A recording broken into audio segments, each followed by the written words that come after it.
Good morning, and welcome to another episode of Brewin on Broad Street. I'm Steve Snyder, entrepreneur in residence here at Gesmer Updegrove. We're a full-service law firm for the life cycle of scaling businesses. Most of our clients do originate in the U.S., but we have lots of clients that come to the U.S. from other parts of the world. And that ties into my guest today. Mike, thank you so much for joining me. This is Mike Hendy, who is a senior trade and business officer at the British Consulate. So welcome. Thank you, Steve. Tell me about you and your background. Well, it's quite a long story, so I know I only have 60 to 90 seconds, so I'll try and keep it short. I'm originally from the UK, from the southwest of London, and I worked in and around the city of London in financial technology sales for close to 20 years. In 2010, I moved with my family to Boston to do a financial technology startup, and it went extremely well. So well that in 2014 we sold the company to a public company, and enjoyed all the benefits that come with that. It was hard work, but it was great fun, and we learned a whole ton of lessons during that process. Lessons that we, as part of UK DBT, can now share with other UK firms who are looking to go down the same path. I live in Arlington, Massachusetts. I have 3 children in the public schools. My wife is a realtor. She works for the leading independent realty company in Arlington. Well, a woman-owned and operated company, Steve, which is rare, very successful, and the clients love it. That's, in a nutshell, my background. Terrific. Thank you again for being with us. Thank you. So you have such an impressive track record of managing the full commercial cycle. Tell us about that. So, Steve, I think obviously you start with doing new business. You start with identifying a client and fitting your solution to the client's problem. And I think that's a given. We all know that. And with my background in new business, that's always really been my forte. But I think it's much more than that, especially in the world of SaaS now, where the contracts are much shorter and clients can transition away from you just as easy as they can transition to you. So the commercial cycle really now, I think, is really about identifying potential clients, executing, and then moving into account management as swiftly as you can and looking after your clients. It's important because, identifying and finding new clients is expensive. So you don't want to keep doing that, and you want to grow your client base. So for me, that's really how new business has kind of transitioned into account management, along with software as a service. I think is really important, and people need to appreciate that. And you work with both UK as well as US companies now, right? We do. So we encourage UK companies to export and come to the US, not just to Boston, but all over the US and Canada as well. And then we identify and encourage US companies to invest in the United Kingdom. And some of those companies, have made huge investments. Fidelity and State Street. State Street have 2,300 or so people in the UK. So this is really, really big business, and it's really important to the United Kingdom. And it's not just tech. Everybody wants to talk about AI, and AI is very important, and tech is very important, but it's actual just businesses. It could be legal firms like your own. It could be account management. It could be, asset management and investment firms. It could be hedge funds or insurance firms, biopharma, so on and so forth. So the consulate isn't me. I'm just a part of the consulate, but we have offices in the consulate who work with all different sectors of industry, encouraging export from the UK and investment back from the US into the UK.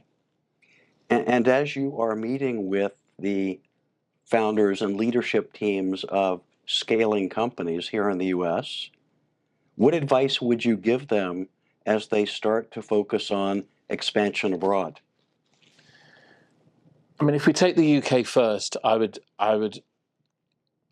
think about where your client base is, because in America especially, the consumers, the clients like you to be here, to be a physical, visible presence, and they want to do what they say is stand behind your product. So they can point at you, they can see you, they can call you in and have discussions with you. So the first thing really to think about is, where is your target market? If it's insurance, then it's potentially going to be Hartford.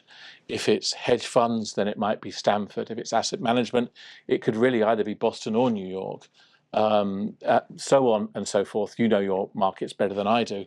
But identify where your target clients are and think about how you will service those clients, because when I started this conversation with you, Steve, we talked about new business, but really it's not just about new business. It's about growing your business past those first initial sales. And that's account management again. So think about the client, think about how you engage with your client, communicate as often as you can. That's my advice. Even when you don't have to wait for a problem to communicate. Communicate when there's good news. Communicate when there's just any news, even if it's not directly related. Have that relationship that you've built up that puts you in a position to be ahead of any problem that occurs. So when a problem does occur, you can talk about it like grown-ups rather than panicking and throwing everything out the window and so on and so forth. So my advice really just communicate, think about the client, put the client first, and don't just say you're putting the client first. Actually do that. Actually do that, and don't just rely on new business, because again, keeping your existing client base and growing it is far, far cheaper than constantly replacing it with new deals. And so for companies that make the decision that they want to set up operations in the UK, your government has enormous resources to help them with that. Of course they do. There are some really basic things in place. First of all, in the UK, they speak the same language, or broadly the same language. We have labour laws and regulations that are designed for businesses to grow and thrive.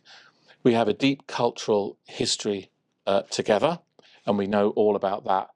But most of all, for whatever we do in Boston, in the Boston Consulate, the UK government, based out of London, is also fully equipped to help really with specialization in all walks of industry, whether it be pharma or insurance. Insurance makes up something like 36% of the City of London's revenue.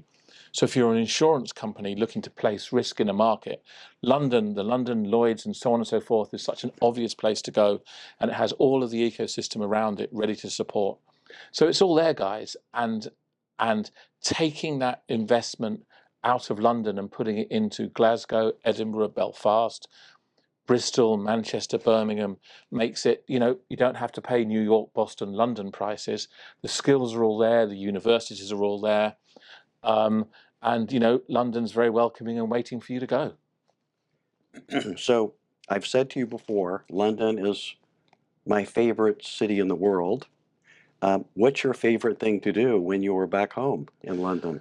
Well, I love going back to London, and I was recently back to do a round table at the Guildhall in the city, and I noted that my hotel was very, very close to Lord's cricket ground. So I know, to all of you Americans, that cricket is a big, oh my gosh, it's just another Brit talking about cricket. But the West Indian team were in town for a test match, a 5-day test match in Lord's. And my favourite thing would have been to go to one of those days at Lord's. It would have been incredible to go, an incredible cricket ground in the middle of London. But the ticket prices were too high. So in lieu of that, it was just great walking around and seeing old haunts and meeting old friends. And before we end, I know you have a special hobby. Tell me about that. I have 3 children who are all teenagers, and my wife works too many hours as a real estate agent. So I don't have any hobbies anymore. But if I did have hobbies, Steve, it would be the Arlington Classic Car Club, which is a club I co-founded when I came here in 2010.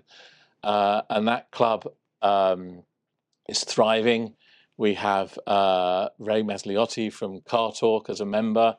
Bobby Rahal, the American racing driver, just joined our car club in Arlington, Massachusetts. What's that all about? So very exciting car club. Find us on Facebook. But you also have a special car, don't you? I do. I have an old 1969 MG, which is very, very nice, and my wife has a 1980 MG as well, actually. So you know, cars over here, these kind of cars are half the price that they are in London or in the UK, and there's tons of them out there. So, Well, I want to ride. yo, Steve, anytime. All right. Well, Mike, thank you so much for joining us, and thanks to the British Consulate as well. And thank you for joining us on Brewin on Broad Street.